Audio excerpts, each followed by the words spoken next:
এডিআৰিৰ grade 3 পোষ্টসমূহৰ পৰীক্ষা 15, 22 আৰু 29 ছেপ্টেম্বৰত অনুষ্ঠিত হ'ব। আজি মই নিযুক্তি সম্পৰ্কীয় কেইবাখনো গুৰুত্বপূৰ্ণ বৈঠকত অংশগ্ৰহণ কৰিছোঁ।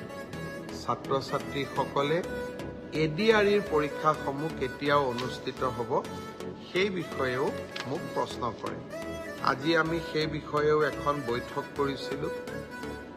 ADR Assam direct recruitment examination, যাক আমি চমুকৈ এডিআৰি বুলি কওঁ, এডিআৰিৰ গ্ৰেড 3 পোষ্টসমূহৰ পৰীক্ষা 15, 22 আৰু 29 ছেপ্টেম্বৰত অনুষ্ঠিত হ'ব। মই আকৌ এবাৰ কৈছোঁ যে গ্ৰেড 3 পোষ্টসমূহৰ বাবে ইণ্টাৰভিউ 15, 22 আৰু 29 ছেপ্টেম্বৰত অনুষ্ঠিত হ'ব। এই পৰীক্ষা এইবাৰ লোকসেৱা আয়োগে পতা পৰীক্ষাৰ আৰ্হিত হ'ব। প্ৰথমতে প্ৰিলিমিনাৰী পৰীক্ষা হ'ব, তাৰ পিছত মেইনছ হ'ব, আৰু মেইনছৰ পিছত আমি ভাইভা প্ৰক্ৰিয়াৰ মাজেৰে আমি সমগ্ৰ ইণ্টাৰভিউ প্ৰক্ৰিয়াটো সমাপ্ত কৰিম। প্ৰিলিমছ এক্সাম তৃতীয় শ্ৰেণীৰ পদসমূহৰ বাবে 15, 22 আৰু 29 ছেপ্টেম্বৰত অনুষ্ঠিত হ'ব।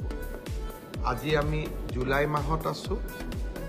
মই আশা কৰোঁ যে আমাৰ শিক্ষাৰ্থীসকলে, চাকৰি প্ৰাৰ্থীসকলে যাতে পঢ়া শুনা আৰম্ভ কৰে। ঠিক সেইধৰণে চতুৰ্থ শ্ৰেণীৰ বাবেও আমি একেটাই ব্যৱস্থা হাতত ল'ম। প্ৰথমতে প্ৰিলিমছ, তাৰপিছত মেইনছ আৰু তাৰপিছত ভাইভা ভচি। গ্ৰেড 4 বা চতুৰ্থ শ্ৰেণীৰ পদৰো প্ৰিলিমছ 20 আৰু 27 অক্টোবৰত অনুষ্ঠিত হ'ব। আমাৰ গ্ৰেড 3ত প্ৰায় 7,500 পোষ্ট আছে আৰু গ্ৰেড 4ত প্ৰায় 4,500 বা আৰু অলপ 100-200 বেছি, ইমানখিনি আমাৰ পোষ্ট খালী হৈ আছে। এটা স্বচ্ছ নিযুক্তি প্ৰক্ৰিয়াৰ মাজেৰে আমি এই পদখিনি পূৰণ কৰিম। য'তেই মই যাওঁ তাতে আমাৰ আৰক্ষীত আবেদন কৰা ল'ৰা ছোৱালীসকলে মোক সুধি থাকে যে দাদা, মামা, পুলিচৰ ফিজিকেল ইণ্টাৰভিউ কেতিয়াৰ পৰা আৰম্ভ হ'ব। আমি অসম পুলিচত 6,434টা পোষ্টৰ বাবে আবেদনৰ প্ৰক্ৰিয়া আৰম্ভ কৰিছিলোঁ, আৰু আজি আমি সিদ্ধান্ত ল'লোঁ যে অহা 3 অক্টোবৰৰ পৰা পুলিচৰ ফিজিকেল টেষ্টসমূহ আৰম্ভ হ'ব।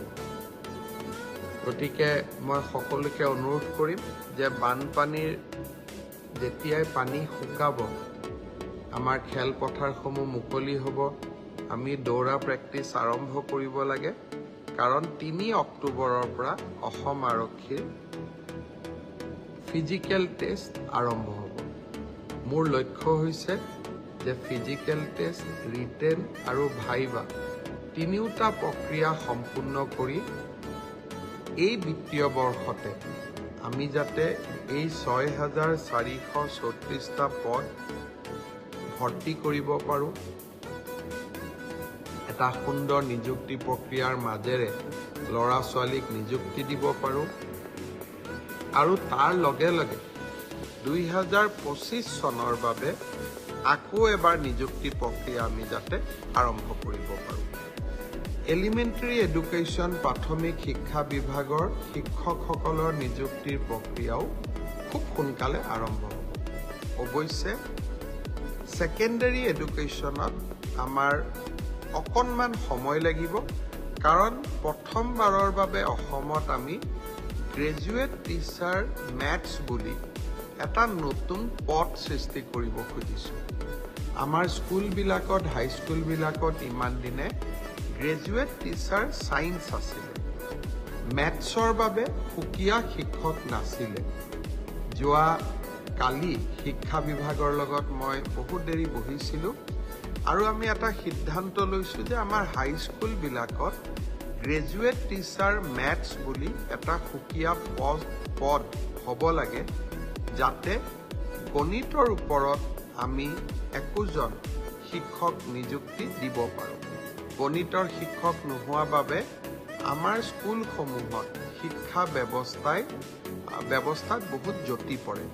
শিক্ষা বিভাগে কেইবা হাজাৰো, বিশেষকৈ প্ৰথম অৱস্থাত প্ৰায় 2000 গণিত শিক্ষকৰ পদ সৃষ্টি কৰিব লাগিব।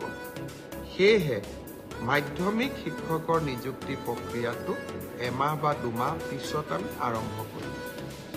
সেই হ'লেও মোৰ লক্ষ্য যে এই গোটেই পোষ্টখিনি গ্ৰেড 3ত 7600, গ্ৰেড 4ত 5000, পুলিচত 6434, এলিমেণ্টাৰী এডুকেশ্যনত 5550 গৰাকী শিক্ষক, ছেকেণ্ডেৰী এডুকেশ্যনতো প্ৰায় 8000 শিক্ষক, এই গোটেই অৰ্থাৎ প্ৰায় 35000 নিযুক্তি আমি মাৰ্চ মাহ বা এপ্ৰিল, বিশেষকৈ বহাগ বিহুৰ আগতে আমি শেষ কৰিব খুজিছোঁ।